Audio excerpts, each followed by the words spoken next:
Hello students, welcome to the lecture second. तो last lecture में हमने पढ़ा था कि स्टैटिस्टिकल मैकेनिक्स की हमें ज़रूरत क्यों पड़ती है। ये आपका लेक्चर सेकंड है।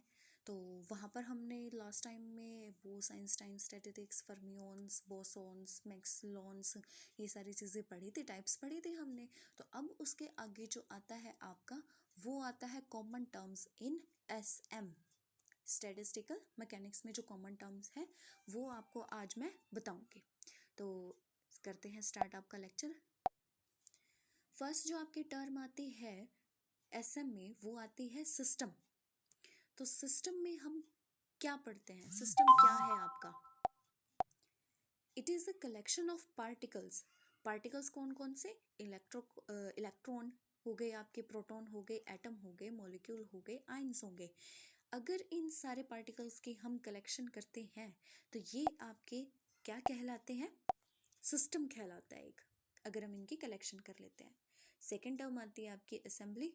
ये क्या है? अ कलेक्शन ऑफ सिस्टम। अभी तो हमने ऊपर सिस्टम पढ़ा है, अगर हम सिस्टम की ही कलेक्शन कर ले तो उसको बोलते हैं हम असेंबली। नेक्स्ट आपकी टर्म आती है माइक्रो स्टेट। एक स्टैटिस्टिकल मैकेनिक्स में थर्मोडायनेमिक स्टेट्स अगर हम बात करें मैक्रोस्कोपिक सिस्टम की, तो उसमें क्या होता है आपके, हम ये आपका मान लो मैक्रोस्कोपिक सिस्टम है। अगर हम इसके पार्टीशंस कर दें इस तरह से, तो ये जो आपकी ये वाली टर्म होंगी, ये आपकी क्या होंगी? माइक्रो सिस्टम्स होंगी। यानी अगर हम इसके पार्टीशंस कर दें तो वो सिंगल पार्टीशंस आपकी, ईच एक पार्टीशन जो है उस वो क्या कहलाएगी? माइक्रो सिस्टम आपकी कहलाएगी। उसके बाद मैक्रो स्टेट आपकी क्या है? ये आपके थर्मोडायनामिक स्टेट को रेफर करती है एक सिस्टम के। और ये इसमें जो वेरिएबल्स होते हैं, मतलब किस किस तरह से हम इसको रिप्रेजेंट कर सकते हैं, वो थर्मोडायनामिक टर्म्स हैं आपकी। वो कौन कौन सी है? Position, temperature, volume. अब देखो, जैसे हमने फिफ्थ सेमेस्टर में क्वांटम पढ़ी थी, तो क्वांटम में हमारे पास हमेशा क्या आती थी? आपकी पोजीशन, आपका मोमेंटम, कोऑर्डिनेट्स, आपकी एनर्जी, ये सारी की सारी चीज़ें आपकी आती थी। तो अब जो हम पढ़ रहे हैं आपका मैक्रो स्टेट पढ़ रहे हैं स्टैटिस्टिकल में, तो उसमें जो आपके आते हैं 3 स्टेट वेरिएबल, वो कौन कौन से आते हैं? आपका प्रेशर, टेम्परेचर, वॉल्यूम। इसमें आपके थर्मोडायनामिक टर्म्स हैं, तो प्लीज़ इनको याद रखना है आपको। अब इसके बाद आपके आती है, देखो मैक्रो स्टेट जो है उसको एक्सप्लेन करने के लिए ये एक एक्टिविटी लगा लो, मेथड लगा लो, थ्योरी लगा लो, तो वो मैं आपको एक बार एक्सप्लेन कर देती हूँ। तो वो देखो आप किस तरह से है। मैक्रो स्टेट किससे रेफर करती है? थर्मोडायनामिक स्टेट से प्रेफर करती है या फिर रेफर करती है एक सिस्टम के।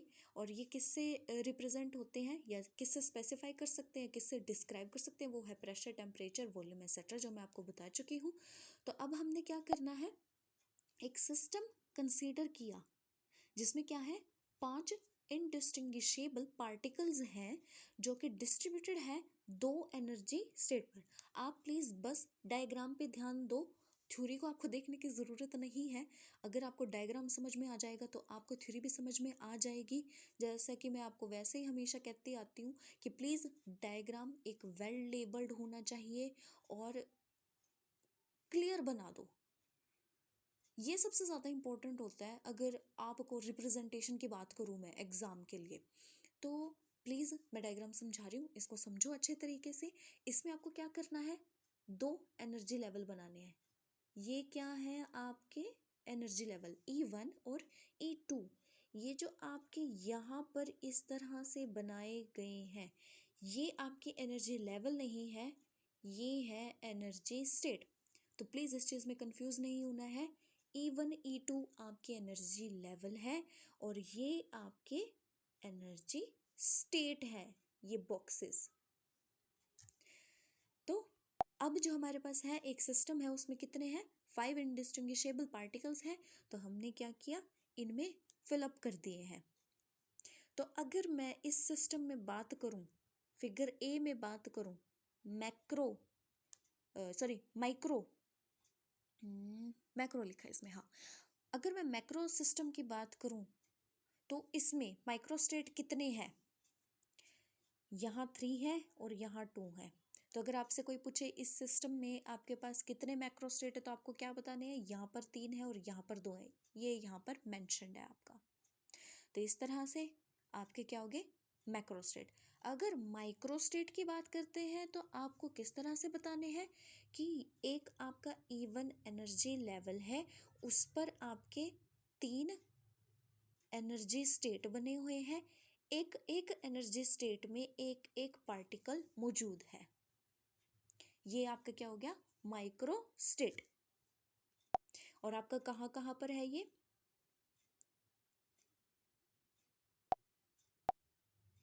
इस तरह से है, ये 3 माइक्रो स्टेट यहाँ, 2 यहाँ। अब ये माइक्रो के लिए बात कर रहे हैं, 2 ऊपर वाले में है और एक एक नीचे वाली में है आपके। बस आपको जस्ट ये बताना है कि आपके हर एक एनर्जी स्टेट में एक एक पार्टिकल प्रेजेंट है। ये माइक्रोस्टेट होगी। अगर मैक्रोस्टेट पूछता है, मैक्रोस्टेट क्या बताओगे? 3 और 2, बस ये नंबर बता देने हैं इसके।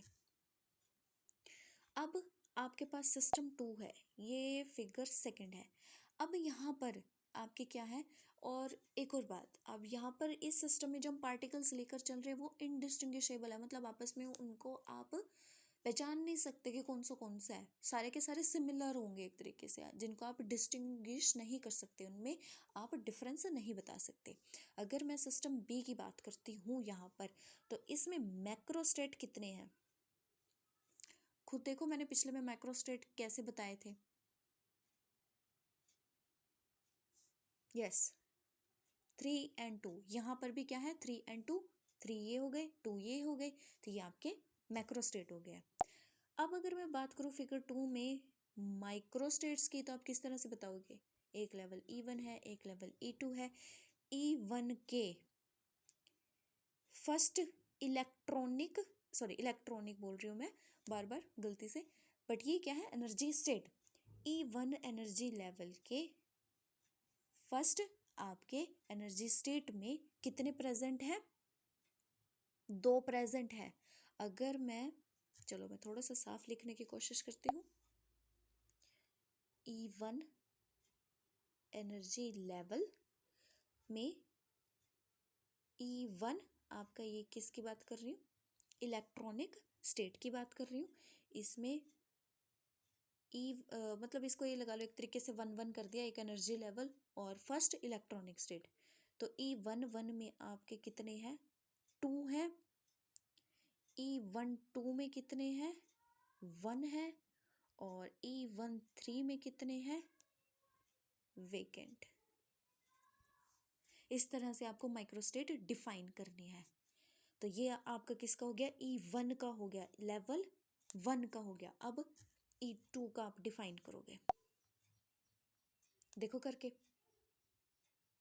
इसमें कितने हैं? E21 इलेक्ट्रॉनिक स्टेट है, एनर्जी स्टेट है ये। तो इसमें आपके कितने हैं? E21 की अगर मैं बात करूँ तो इसमें कितने पार्टिकल्स हैं आपके? 2 हैं। E22 की बात करूँ तो कितने हैं? वैकेंट। तो बस ये आपकी माइक्रोस्टेट निकल गई है। इस तरह से आपको माइक्रोस्टेट आपको निकालनी आनी चाहिए। अब इसमें एक एग्जांपल आता है डिस्टिंग्विशेबल का भी हमने किया है। इनडिस्टिंग्विशेबल का तो यहाँ पर एक एग्जांपल हम लेकर चल रहे हैं डिस्टिंग्विशेबल का, तो इसको एक बार करके देखोगे। थोड़ा सा बता देती हूँ। 4 इसमें माइक्रोस्टेट्स हैं आपकी, ये रही 1 2 3 4, ये तो होगी आपकी माइक्रोस्टेट्स। बट अगर मैं इसमें आपकी मैक्रोस्टेट की बात करती हूँ तो मैक्रोस्टेट में आप कैसे बताओगे? ये 1 1 2 0 और 0 2, ये देखो, ये इसकी है ऑक्यूपेंसी, ये इसकी है और ये इन दोनों की है। ये सिमिलर केस है इसलिए एक ही लेकर चल रहे हैं इसकी, पर आप बाद में डिफाइन करोगे इनको। ये देखो यहाँ पर कर रखा है ना डिफाइन, इस वाले पॉइंट में मैक्रोस्टेट है जो 1 1, उसकी 2 माइक्रोस्टेट्स हैं 1 और 2, और वो किस तरह से आपकी 1 1 और ये 1 1 इस तरह से। तो ये जो पार्टिकल्स डिस्टिंग्विशेबल हैं उनकी है। अब जो आपका आता है वो आता है टॉपिक अनसेम्बल, जो कि बहुत इंपॉर्टेंट है। काफ़ी बच्चों को इसमें प्रॉब्लम रही है, बट मैंने आपकी जब अटेंडेंस लेने के लिए आपको मीट में बुलाया था, गूगल मीट में, वहाँ मैंने आपको एक्सप्लेन करने की कोशिश करी थी, बट एक बार और कर देती हूँ इसको, तो ध्यान से सुन लो एक बार। अनसेम्बल नेक्स्ट आपका टॉपिक है। अनसेम्बल क्या है आपका? A collection of very large number of system identical to a given thermodynamic system and have same number of molecules, volume and energy. I know एकदम से डेफिनेशन में कुछ नहीं समझ में आता, तो अब इसकी डायग्राम से एक्सप्लेनेशन लो प्लीज। अब मैं जो डायग्राम एक्सप्लेन कर रही हूँ उसको ढंग से समझना है आपको। ये एक रियल सिस्टम है, RS नाम लेकर चल रही हूँ, एक रियल सिस्टम है। जैसे कि हम पढ़ चुके कि स्टैटिस्टिकल की ज़रूरत क्यों पड़ती है हमें, क्योंकि अगर हम इसका छोटा सा पार्ट यूनिट हम यहाँ से ले लेते हैं जो कि माइक्रोस्टेट कहलाता है, तो वो माइक्रोस्टेट और मैक्रोस्टेट की जो प्रॉपर्टीज़ हैं वो सिमिलर नहीं आती हैं, इसलिए हमें इसकी ज़रूरत पड़ती है, SM की ज़रूरत पड़ती है, स्टैटिस्टिकल मैकेनिक्स की ज़रूरत पड़ती है। तो इसमें एक अनसेम्बल प्रॉपर्टी आती है, तो उसमें इसका क्या रोल है, ये क्या रोल प्ले करता है, तो वो समझो। एक रियल सिस्टम है हमारे पास, हम क्या करते हैं, इसका एक यूनिट लिया, इसको अच्छे से देखा कि इसमें क्या क्या है, ठीक है। हमने क्या किया, इसका रेप्लिका सिस्टम बनाया। ये जो यूनिट यहाँ पर ये वाली थी ना, इसकी रेप्लिका बनाई और इसको रिपीट करके ये पूरा सिस्टम बना दिया। ये वाला सिस्टम, ये जो ये है ना, इसका रेप्लिका बना दिया हमने। रेप्लिका की ज़रूरत क्यों पड़ी वो सुन लो।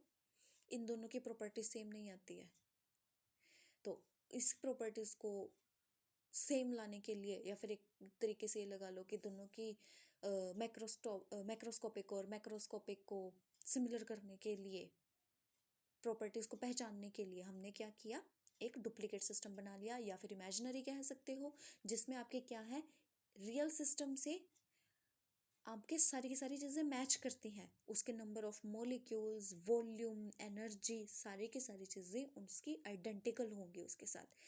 अब इसमें क्या चीज़ है, इसकी अगर हम माइक्रो की बात करते हैं, इसकी माइक्रोस्कोपिक प्रॉपर्टीज और मैक्रोस्कोपिक प्रॉपर्टीज आपकी सिमिलर आती है।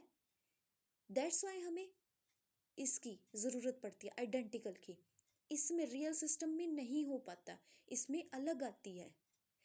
बट अगर हम एक यूनिटली और उसकी रेप्लिका करके हमने एक सिस्टम बना लिया, क्रिएट कर लिया पूरा, तो अगर हम इसकी इमेजिनरी सिस्टम की प्रॉपर्टीज देखें, इस छोटे वाले की और इस पूरे बड़े वाले की, तो इसकी सिमिलर आती है। तो इसमें क्या है, आपके आप डिफाइन कर सकते हो प्रॉपर्टीज को। तो अब इसकी थ्योरी सुनो एक बार अच्छे से। Collection है very large number of system identical to a given thermodynamic system and have same number of molecules, volume and energy। एक बार और जब अपने आप पढ़ोगे तो अच्छे से समझ में आएगा। बस ये चीज़ याद रखना कि अनसेम्बल में हम क्या करते हैं कि इमेजिनरी सिस्टम लेके चलते हैं, या फिर रेप्लिका सिस्टम लेके चलते हैं, या डुप्लीकेट सिस्टम लेकर चलते हैं। बस ये चीज़ याद करनी है। अब आपको क्या करना है, मैक्रोस्कोपिक प्रॉपर्टीज जो है वो कैलकुलेट करनी है, और ये इससे हो जाती हैं। और ये जो मेथड था ये किसने डेवलप किया, विलियम गिब्स ने इंट्रोड्यूस किया ये। इसके आगे 3 टाइप्स होते हैं, माइक्रो कैनोनिकल, कैनोनिकल और ग्रैंड कैनोनिकल। तो अगर मैं माइक्रो की बात करती हूँ तो ये क्या है, एक इमेजिनरी कलेक्शन है of an identical isolated system की। ये देखो, ये जो बॉक्सेस यहाँ पर बनाए गए हैं, ये एक यूनिट है एक तरीके से, जो कि रियल सिस्टम की रेप्लिका बनाई गई है, और वो एक रेप्लिका से हमने क्या किया, पूरा का पूरा सिस्टम बना लिया है। सारे के सारे एक बॉक्स लिया और उस एक बॉक्स जैसे बहुत सारे एन आइडेंटिकल ले लिया हमने आइसोलेटेड सिस्टम, और उनसे एक पूरा का पूरा सिस्टम ओरिजिनेट कर लिया। ये क्या है, इमेजिनरी कलेक्शन है, आइडेंटिकल कलेक्शन है, या फिर रेप्लिका कलेक्शन है, या डुप्लीकेट है, आप कोई भी नाम दे सकते हो। अगर मैं माइक्रो कैनोनिकल की बात करती हूँ तो इसमें आपकी यूनिट्स जो आती हैं, थर्मोडायनेमिक यूनिट्स जो आती हैं, वो कौन सी आती हैं आपकी, वॉल्यूम, एनर्जी और नंबर ऑफ मॉलिक्यूल्स। ये देखो आपकी यहाँ पर U, V और N लेकर चले हैं प्रॉपर्टीज। U क्या है? Energy, V volume, N number of molecules. अब ये जो आपके पार्टिकल्स है, देखो ये वॉल्स बनी हुई है, हर एक बॉक्स बना हुआ है। ये जो इनकी वॉल्स हैं ये वाली, ये इस तरह से जो ये वॉल्स हैं ये क्या है? इम्परमिएबल वॉल्स हैं। ये इसमें क्या चीज होती है आपके? There is no exchange of matter and energy, ठीक है। और क्या है? सब के सब पूरे के पूरे उसके मतलब जो ये बॉक्सेस हैं सबकी एनर्जी सेम रहती है और उनके अंदर ही रहती है, क्योंकि पास तो हो नहीं पा रही है। तो ये क्या है? एक तरीके से आपका बिल्कुल आइसोलेटेड सिस्टम है, ये कुछ नहीं पास होगा। तो ये जो एक्सप्लेन अभी किया गया है ये है माइक्रो कैनोनिकल असेंबल। अगर मैं बात करती हूँ कैनोनिकल की, अब नेक्स्ट आता है कैनोनिकल। अब इसमें क्या है? वही सेम चीज, it represent a collection of N particles. अब ये जो एन पार्टिकल्स हमारे आए हैं, एन पार्टिकल्स ये कौन कौन से हैं आपके? ये बॉक्सेस है। इन बॉक्सेस में जो थर्मोडायनेमिक प्रॉपर्टीज यूज होती है वो कौन सी होती है आपकी? टेम्परेचर, वॉल्यूम और आपका नंबर ऑफ मॉलिक्यूल्स। तो ये 3 थर्मोडायनेमिक प्रॉपर्टीज उसमें यूज हो रही है। इससे क्रिएट करके हमने एक यूनिट लिया था और उससे हमने ये सारे का सारा आपका सिस्टम बना लिया। अब इसमें क्या है? जो ये वॉल्स हैं इसकी, इसमें क्या थी? इम्परमिएबल वॉल्स थी, no exchange of matter and energy. इसमें क्या है आपका? जो वॉल्स हैं ये क्या है? कंडक्टिंग वॉल्स हैं, यानी थर्मल जो एनर्जी है वो एक दूसरे में पास हो सकती है। तो यानी हर एक बॉक्स की सेम एनर्जी नहीं हो सकती आपके पास। जो थर्मल एनर्जी है वो डिफरेंट है, क्योंकि ये सारे के सारे किस में है? एक दूसरे के थर्मल कॉन्टैक्ट में है। और वॉल्स क्या है? Conducting walls. तो इस तरह का जो सिस्टम होगा इसको क्या बोलते हैं? Closed system. ये क्लोज्ड सिस्टम है। ऊपर वाला कौन सा था? आइसोलेटेड सिस्टम था आपका। अगर नेक्स्ट उसकी बात करूं मैं आपके, तो आगे आता है आपका grand canonical ensemble. Grand canonical ensemble में हमने क्या किया? It represent collection of large number of open system where जो वैल्यू है वो क्या है? थर्मोडायनेमिकल जो वैल्यूज लिए हमने क्या लिए हैं? टेम्परेचर, वॉल्यूम और केमिकल पोटेंशियल। तो ये हमारा सिस्टम बन गया इमेजिनरी कलेक्शन का। तो यहाँ पर जो आपकी वॉल्स हैं वो किस तरह की हैं? आपकी कंडक्टिंग भी है, एक्सचेंज भी होगा, हीट का भी, एनर्जी का भी और मैटर का भी। तो ये क्या हो गया? एक तरीके से ओपन सिस्टम हो गया है। हमने पहले क्या लिया था? जब हमने माइक्रो में किया था बात तो उसमें आइसोलेटेड सिस्टम था, कैनोनिकल में आपका क्लोज्ड सिस्टम था। और अगर मैं ग्रैंड कैनोनिकल की बात करती हूँ तो ये क्या है? आपका ओपन सिस्टम है। ये बहुत बड़ा डिफरेंस है तीनों में आपका। और इसमें क्या है? आपका एक्सचेंज होता है मैटर, एनर्जी चेंज होती है। इसी वजह से, इस एक्सचेंज की वजह से जो कॉम्पोजिशन है सिस्टम की वो क्या हो जाती है? डिफरेंट हो जाती है आपकी। तो नंबर ऑफ मॉलिक्यूल्स हैं जो सिस्टम में भी शायद सेम ना हो आपके हर एक सिस्टम के अंदर। तो ये क्या था आपका असेंबल का सारा टॉपिक। अब जो नेक्स्ट आता है आपके प्रोबेबिलिटी आती है। प्रोबेबिलिटी आपको पता होती है measurement of uncertainty of an event. Probability आप मैथ्स में भी पढ़ते आ रहे हो, बहुत इंपॉर्टेंट टॉपिक होता है वैसे। तो बस ये इसका फॉर्मूला है, total number of ways probable to an event by में total number of possible ways. तो ये जो प्रोबेबिलिटी होती है इसको बोलते हैं प्रायर प्रोबेबिलिटी। अब जैसे हम, अगर मैं इसकी बात करूँ कि इसमें क्या ज़रूरत है, तो अब देखो जिस तरह से ये है, ये आपके पार्टिकल्स कहीं पे भी हो सकते हैं। तो इनकी प्रोबेबिलिटी देखनी है कि कहाँ पर होगी। जैसे यहाँ पर नहीं है, यहाँ पे 0 प्रोबेबिलिटी है, यहाँ पर प्रोबेबिलिटी इसकी है। तो इस तरह से आपके स्टैटिस्टिकल मैकेनिक्स के अंदर, सिस्टम के अंदर, मैक्रोस्कोपिक सिस्टम के अंदर या थर्मोडायनेमिक सिस्टम्स के अंदर किस तरह से यूज आती है प्रोबेबिलिटी, ये बताया गया। आगे आते हैं आपके थर्मोडायनेमिक प्रोबेबिलिटी। वो सिर्फ प्रोबेबिलिटी डिफाइन की गई थी। जो यहाँ पर हम अगले टर्म यूज करें वो आती है थर्मोडायनेमिक प्रोबेबिलिटी। तो ये किस तरह से यूज आती है? इसमें क्या होता है, मान लो एक सिस्टम हमने कंसीडर कर लिया जिसमें क्या है, एन आइडेंटिकल और डिस्टिंग्विशेबल पार्टिकल्स आपके, जिसकी टोटल एनर्जी ई है किसी पर्टिकुलर टेम्परेचर पर आपकी। तो इसका मतलब क्या होगा कि मान लो ये आपके एनर्जी लेवल्स है, तो ये क्या है, पॉसिबल नंबर ऑफ वेज है किसी पार्टिकल्स के प्रेजेंट होने के किसी पर्टिकुलर एनर्जी लेवल पर। इट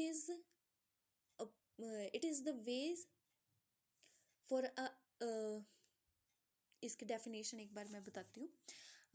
क्या है इसकी डेफिनेशन थर्मोडायनेमिक प्रोबेबिलिटी की? Finding the ways of indistinguishable particles in different energy levels. ये इसकी क्या है, आपके प्रोबेबिलिटी है किसकी, पार्टिकल्स की, कहाँ पर होने की, अलग अलग एनर्जी लेवल्स में होने की। तो ये क्या होगी आपकी थर्मोडायनामिक प्रोबेबिलिटी। किससे इसको डोनेट करते हैं, डब्ल्यू से करते हैं। ये इसका फॉर्मूला है आपका। टोटल हो गई आपकी एन फैक्टोरियल बाय में जितने भी पार्टिकल्स हैं आपके उनका फैक्टोरियल मल्टीप्लिकेशन में। उसके बाद आते हैं आपके पोस्टुलेट्स। पोस्टुलेट्स है स्टैटिस्टिकल मैकेनिक्स में फर्स्ट पोस्टुलेट का दूसरा नाम क्या है आपका, postulates of equal prior probability. मतलब अगर एक मैं मैक्रोस्कोपिक सिस्टम की बात करती हूँ तो उसकी जितनी भी माइक्रो स्टेट्स हैं, मान लो ये आपका मैक्रोस्कोपिक सिस्टम है और ये आपकी माइक्रो स्टेट है किसी आइसोलेटेड सिस्टम की, तो इसमें ये क्या है, इक्वली प्रोबेबल है कि कहाँ पर आपका पार्टिकल हो सकता है। इक्वल प्रोबेबिलिटी है सबकी कि कहीं पे भी हो सकता है पार्टिकल। तो ये आपका क्या है, फर्स्ट पोस्टुलेट है।